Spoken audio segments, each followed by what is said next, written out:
భాగస్వాములను చేశారు. స్వచ్ఛ ఆంధ్రప్రదేశ్ కు ఆనాడే బీజం వేశారు.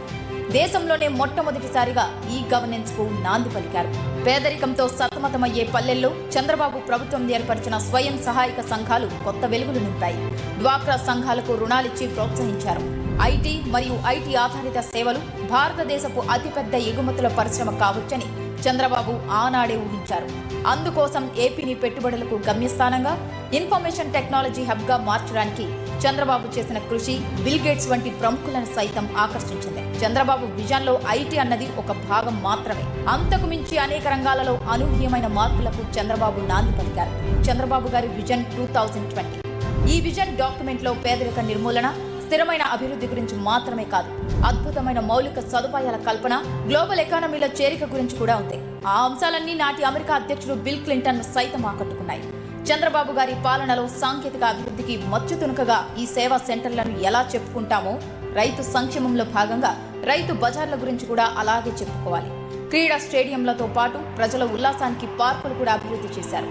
నీటి విలువను ప్రజలకు తెలియజేసిన ఇంకుడు గుంతలు కూడా చంద్రబాబు గారి విశిష్ట పాలనకు నిదర్శనాలే. హైదరాబాద్లోని ఔటర్ రింగ్ రోడ్, శంషాబాద్ అంతర్జాతీయ విమానాశ్రయం, ఎంఎంటీఎస్, మెట్రో రైల్ వంటి ప్రాజెక్టులు చంద్రబాబు గారి పాలనలోని ఊపిరి పోసుకున్నాయి. ఇక రాష్ట్ర విభజన తర్వాత 2014లో నవ్యాంధ్ర ముఖ్యమంత్రిగా బాధ్యతలు చేపట్టిన శ్రీ నారా చంద్రబాబు నాయుడు గారు ఆర్థిక కష్టాల్లో ఉన్న రాష్ట్రాన్ని అభివృద్ధి పథంలో నడిపిన తీరు నభూతో న భవిష్యత్తే. పట్టిసీమ, పోలవరం, ప్రజా రాజధాని అమరావతి నిర్మాణాలు అన్ని సంచలనాలే. కియా వంటి పరిశ్రమలను తెచ్చి ఆంధ్రప్రదేశ్ రాష్ట్ర వ్యాప్తంగా నాటిన పారిశ్రామిక అభివృద్ధి బీజాలు అభివృద్ధి వికేంద్రీకరణకు, సంపద సృష్టికి తార్కాణాలు. అభివృద్ధికి బ్రాండ్ అంబాసిడర్ అనిపించుకున్న శ్రీ చంద్రబాబు నాయుడు గారే తనలోని మానవత్వాన్ని చాటుతూ సంచలన సంక్షేమ పథకాలను విజయవంతంగా అమలు చేశారు.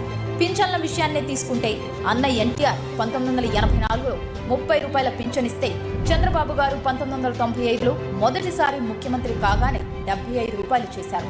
అలాగే 2014లో 200 ఉన్న పింఛన్ని 5 ఏళ్లలో 2000 అంటే 10 రెట్లు పెంచారు. పింఛన్లను ఇవ్వడాన్ని ఒక సామాజిక బాధ్యతగా భావిస్తారు చంద్రబాబు. అలాగే పేదలకు కేవలం 5 రూపాయలతో రుచి, శుచి కలిగిన ఆహారాన్ని అన్న క్యాంటీన్ల ద్వారా అందించారు. ఆయన చేసిన రైతు రుణమాఫీ ఒక చరిత్ర. ప్రజలను సరైన ప్రగతి వైపు నడిపించాలంటే ఆ లీడర్ కు ఒక విజన్ ఉండాలి. విజన్ తో పాటు క్రమశిక్షణ, కృతనిశ్చయం, శ్రమించే తత్వం, చిత్తశుద్ధి, సహనం, సాహసం ఈ లక్షణాలన్నీ కలిగిన నాయకుడు శ్రీ నారా చంద్రబాబు నాయుడు గారు. అటువంటి నాయకుడు ఈ రోజు ముఖ్యమంత్రిగా ఆంధ్రప్రదేశ్ రాష్ట్ర పాలనా పగ్గాలు అందుకుంటున్నారు. ఇది ఆంధ్రప్రదేశ్ ప్రజలకు నిజంగా శుభదినం. స్వర్ణ శకానికి నాంది పలుకుతున్న ఈ తరుణంలో ఆంధ్రప్రదేశ్ ప్రజలకు శుభాకాంక్షలు. చంద్రబాబు గారి పాలన రాష్ట్రంలోని ప్రతి ఒక్కరికి అత్యుత్తమమైన భవిష్యత్తును పంచాలని, ప్రతి గడపకు ప్రగతి, సంక్షేమం, ఆనందమని శుభాల తోరణాలు కట్టాలని ఆకాంక్షిద్దాం.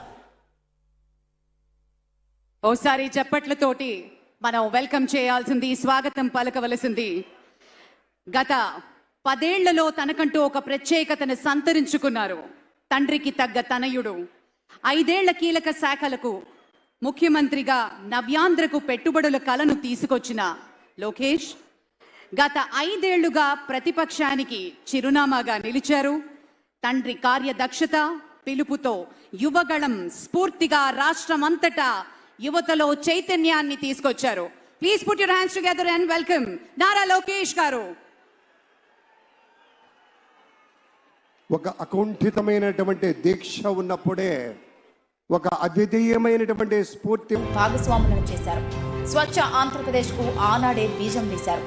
దేశంలోనే మొట్టమొదటిసారిగా ఈ గవర్నెన్స్ కు నాంది పలికారు.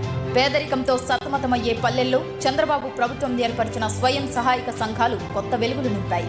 డ్వాక్రా సంఘాలకు రుణాలిచ్చి ప్రోత్సహించారు. ఐటీ మరియు ఐటీ ఆధారిత సేవలు భారతదేశపు అతిపెద్ద ఎగుమతుల పరిశ్రమ కావచ్చని చంద్రబాబు ఆనాడే ఊహించారు. అందుకోసం ఏపీని పెట్టుబడులకు గమ్యస్థానంగా ఇన్ఫర్మేషన్ టెక్నాలజీ హబ్ గా మార్చడానికి చంద్రబాబు చేసిన కృషి బిల్ గేట్స్ వంటి ప్రముఖులను సైతం ఆకర్షించింది. చంద్రబాబు విజన్ లో ఐటీ అన్నది ఒక భాగం మాత్రమే.